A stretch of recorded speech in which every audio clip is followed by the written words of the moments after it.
BJP തെരഞ്ഞെടുപ്പ് fund കൊള്ളയുമായി ബന്ധപ്പെട്ട കൂടുതൽ തെളിവുകൾ പുറത്ത്. പ്രധാനമന്ത്രിയുടെ റോഡ് ഷോയിലും കട്ടൌട്ട് നിർമ്മാണത്തിലും ഉൾപ്പെടെ വൻ കൊള്ള നടന്നു എന്നാണ് പറയുന്നത്. കട്ടൌട്ട് ബില്ലിൽ തിരിമറി നടത്തുന്നതുമായി ബന്ധപ്പെട്ട് സംസാരിക്കുന്ന ബി.ജെ.പി പ്രവർത്തകരുടെ ശബ്ദരേഖ ന്യൂസ് മലയാളത്തിന് ലഭിച്ചു. അത് കേൾക്കാം. പിന്നെ മറ്റത് 8000 പീസ് അടിക്കണം ഡൈക്കട്ട്.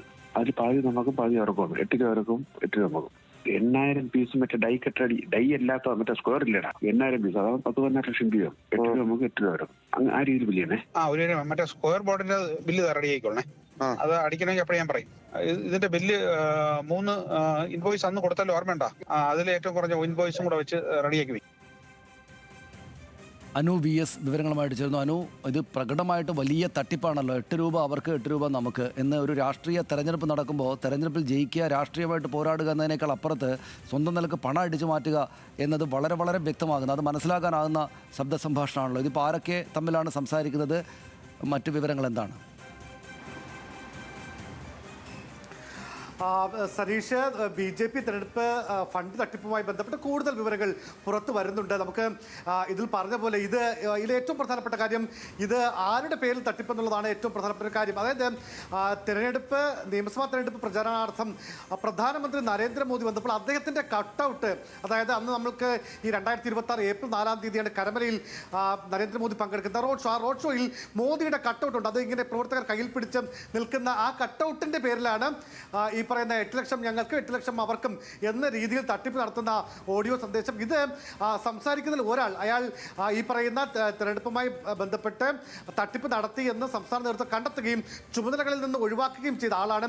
ഇപ്പോൾ അവരിതില്ല എന്ന് പറയുന്നതുകൊണ്ടാണ് നമ്മൾ അയാളുടെ പേര് പറയാത്തത്. കാരണം അവർ അങ്ങനെ ഇല്ല എന്ന് പറയുന്നത്. പക്ഷേ നമുക്ക് വളരെ വ്യക്തമായി അതിൽ ഒരാൾ ഈ പറയുന്ന സംസ്ഥാന നേതാവാണ്.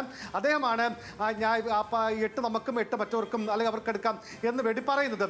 ഇത് ഇയാൾ തന്നെയാണ്. നോക്കൂ, വട്ടിയൂർക്കാവ് മണ്ഡലത്തിൽ ഈ പറയുന്ന കൊടികൾ വാങ്ങിയതിൽ, അതായത് ബി.ജെ.പി ഓരോ പാർട്ടി പ്രവർത്തകരും സ്വാഭാവികമായും അവൻ്റെ പാർട്ടിയുടെ കൊടി, ആ കൊടിയുടെ പേരിൽ വ്യാജ GST ബില്ലുണ്ടാക്കി ഏകദേശം 3.25 ലക്ഷം രൂപ തട്ടിച്ചെടുത്ത അതേ ആളുകളുടെ ശബ്ദസംഭാഷണം തന്നെയാണ് സനീഷ് ഇതിലുള്ളത്.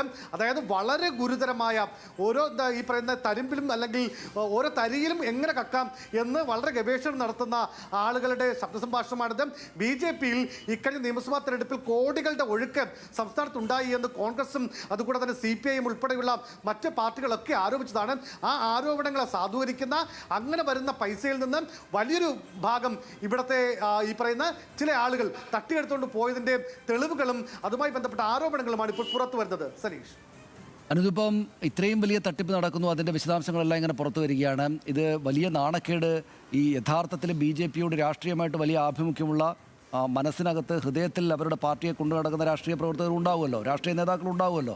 അപ്പോൾ അവരുടെ പാർട്ടിയെ വളരെ, പ്രത്യേകിച്ചും രാജ്യം ഭരിക്കുന്ന പാർട്ടിയാണ്, പൊതുസമൂഹത്തിന് ഗുണഫലങ്ങൾ ചെയ്യണമെന്ന് വിചാരിച്ച് രാഷ്ട്രീയമായിട്ട് അതിനൊപ്പം നിൽക്കുന്ന എത്രയോ സാധാരണ പാർട്ടി പ്രവർത്തകരുണ്ടാകും. അവരുടെയൊക്കെ ഹൃദയത്തെ വല്ലാത്ത തോതിൽ മുറിവേൽപ്പിക്കുന്ന സംഭവമാണല്ലോ എല്ലാവരും ഈ പാർട്ടിയെ വെച്ചിട്ട് അതിൻ്റെ കൊടിയുടെ പേരിൽ പോലും ഇങ്ങനെ തട്ടിപ്പ് നടത്തുക എന്നതൊക്കെ. ഇതിപ്പോൾ ഇത്രയും വിവരങ്ങൾ പുറത്തു വരുമ്പോഴും എന്തുകൊണ്ടാണ് സംസ്ഥാന നേതാക്കൾ ഇത് സംബന്ധിച്ച് ഒരു പ്രസ്താവനകളും നടത്താത്തത്?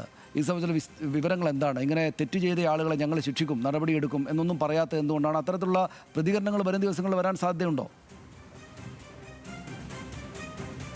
തീർച്ചയായും നിലവിൽ നമ്മൾ രാജീവ് ചന്ദ്രശേഖരൻ സംസ്ഥാന അധ്യക്ഷന്റെ പ്രതികരണത്തിന് അദ്ദേഹവുമായി ബന്ധപ്പെടാൻ ശ്രമിച്ചപ്പോൾ അദ്ദേഹം നിലവിൽ ലണ്ടനിലാണുള്ളത്. 15-ാം തീയതിയാണ് അദ്ദേഹം മടങ്ങി കേരളത്തിലേക്ക് എത്തുക. സ്വാഭാവികമായും അദ്ദേഹത്തിന്റെ പ്രതികരണം പറഞ്ഞു. മറ്റ് ബി.ജെ.പി നേതാക്കളെയൊക്കെ നമ്മൾ ബന്ധപ്പെടും. ഇന്നലെ വി മുരളീധരൻ MLA-യുടെ 3 പരിപാടികൾക്കാണ് നമ്മൾ പോയിട്ട്, പക്ഷേ 3 എടുത്തു വെച്ചും അദ്ദേഹം പ്രതികരിക്കാൻ വേണ്ടി തയ്യാറായിട്ടില്ല. അങ്ങനെ ഇപ്പോൾ ഈ പറയുന്ന ഇങ്ങനെ വാർത്തകൾ പുറത്തു വരട്ടെ എന്ന് ആഗ്രഹിക്കുന്ന ഒരു വിഭാഗം നേതാക്കളുണ്ട്. കാരണം ബി.ജെ.പിയിൽ ഇപ്പോൾ നടക്കുന്നത് ഒരു കോർപ്പറേറ്റ് സംവിധാനത്തിൽ ൂടെയുള്ള സംഘടനാ രീതിയാണ്. അത് ബി.ജെ.പിയുടെ ഇത്രയും കാലങ്ങൾ ഉണ്ടായിരുന്ന സംഘടനാ രീതിയൊക്കെ മാറിപ്പോയിരിക്കുന്നു.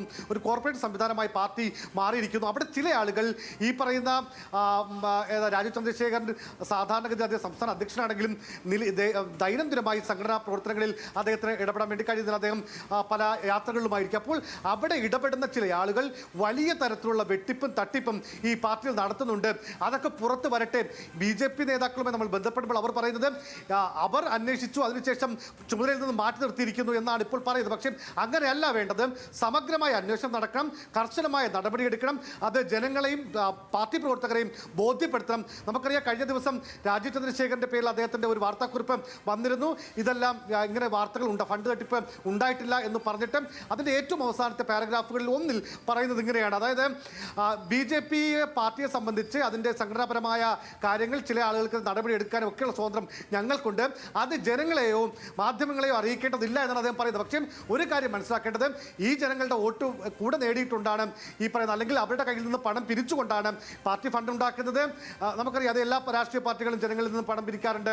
അവരുടെ വോട്ട് നേടിയാണ് ഇപ്പോൾ കേരളത്തിൽ 3 നിയമസഭാ സീറ്റിലേക്ക് BJP ജയിച്ചു വന്നിരിക്കുന്നത്.